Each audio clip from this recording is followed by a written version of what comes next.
یہ دیکھیں حروف قلقلہ میں سے قاف آ گیا تو یہاں قلقلہ بھی کرنا ہے، وخلق، ٹھیک ہے۔ اس کے بعد نون کھڑا زبر، پھر قوم، میم ساکن آ گیا۔ میم ساکن کا قاعدہ ہم نے دیکھا کون سا اپلائی ہو رہا ہے، تو پتہ چلا کہ میم اور با کے علاوہ کوئی بھی حرف آ جائے تو وہاں ہم نے اظہار کرنا ہے، تو لہٰذا یہاں حمزہ تھا ہم نے اظہار کر دیا۔ وَخَلَقْنَاكُمْ أَزْوَاجًا، یہاں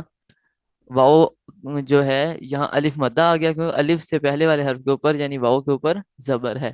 تو لہٰذا یہاں الف مدہ کا اپلائی ہو رہا ہے قانون۔ اس کے بعد جیم تنوین ہے لیکن ہم اپلائی نہیں کر سکتے کچھ بھی کیونکہ ہمیں نہیں پتا کہ آگے والا حرف کون سا ہے، اس کو کس طرح پڑھنا ہے، وَخَلَقْنَاكُمْ أَزْوَاجًا، ٹھیک ہے۔ اس کے بعد ہے وَمَا هُمْ بِمُؤْمِنِينَ، یہاں الف مدہ آ گیا کیونکہ الف سے پہلے والے حرف کے اوپر یعنی میم کے اوپر زبر ہے۔ اس کے بعد میم ساکن کا قاعدہ دیکھا تو یہاں اخفاء شفوی کا قاعدہ لگ رہا ہے کیونکہ میم ساکن کے بعد با آیا ہے تو لہذا غنہ کرنا ہے ہم نے، وَمَا هُمْ بی، اس کے بعد میم حمزہ پیش مو، جھٹکا دے کے تھوڑا پڑھیں گے، وَمَا هُمْ مینینا، یہاں یا مدہ آ گیا کیونکہ یا ساکن سے پہلے والے حرف کے نیچے زیر ہے، بیمؤمنین، اس طرح پڑھیں گے۔ اس کے بعد ہے ام صبرنا، ام صبرنا، ام صبرنا، یہاں اظہار کرنا ہے کیونکہ میم ساکن کے فوراً بعد والا حرف جو ہے وہ با اور میم کے علاوہ کوئی بھی حرف یعنی کہ سواد آ گیا ہے تو لہٰذا یہاں ہم اظہار کریں گے، اظہار شفوی ہے۔ اس کے بعد ہے اس کو کیسے پڑھنا ہے، ام صبرنا، یعنی صاد جو ہے حروف مصالیہ میں سے ہے تو موٹا پڑھنا ہے، اور اس کے بعد الف مدہ آ گیا نا پر کیونکہ الف سے پہلے والے حرف کے اوپر زبر ہے، ام صبرنا، اس طرح پڑھیں گے۔ پھر اس کے بعد ہے لہم من الحسنہ، یہاں غور فرمائیں، سب سے پہلے ہے میم ساکن کا قاعدہ کہ میم ساکن کے فوراً بعد دوسری میم آ گئی ہے لہٰذا یہاں ہم نے کرنا ہے ادغام شفوی، ٹھیک ہے، لہم می، لہم می۔ اچھا اس کو یہ یاد رکھنے کا بہترین طریقہ یہ ہے کہ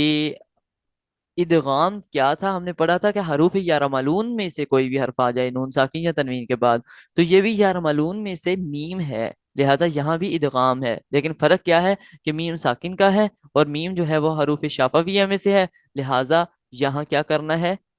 اس کو کہنا ہے ادغام شفویہ، ٹھیک ہے۔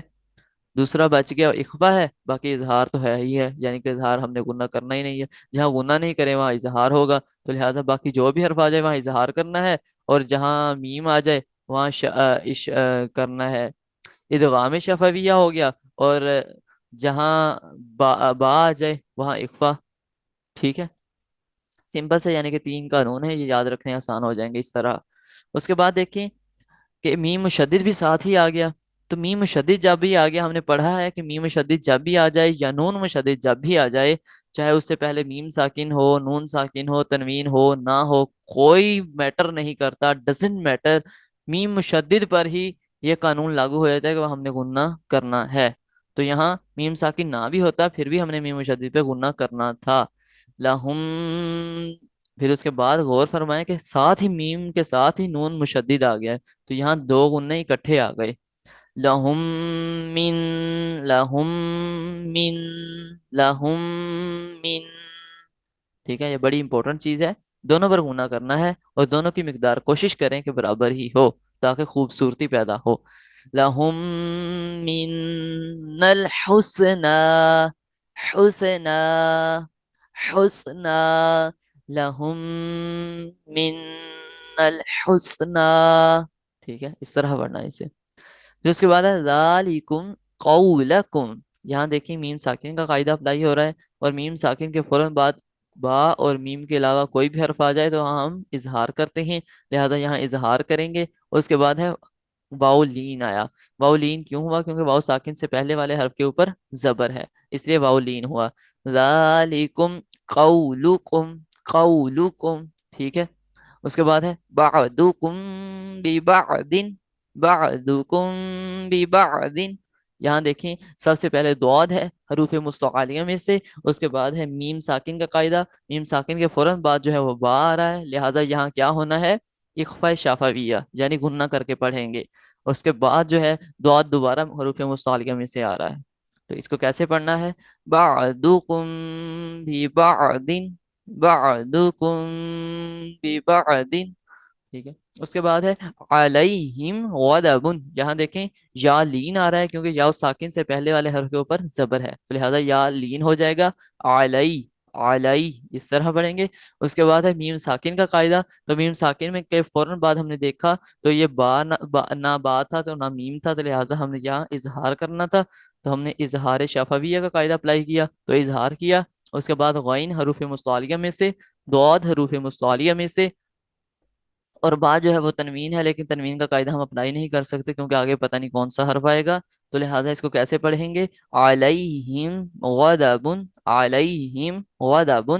ٹھیک ہے۔ تو آج کے لیے اتنا ہی لیسن تھا، یہ لیکچر پورا ہو گیا، یعنی لیسن نمبر 15 پورا ہو گیا۔ انشاءاللہ نیکسٹ لیسن،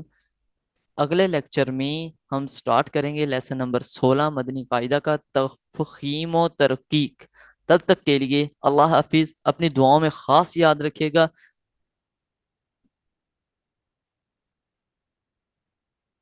وما علینا الا البلاغ۔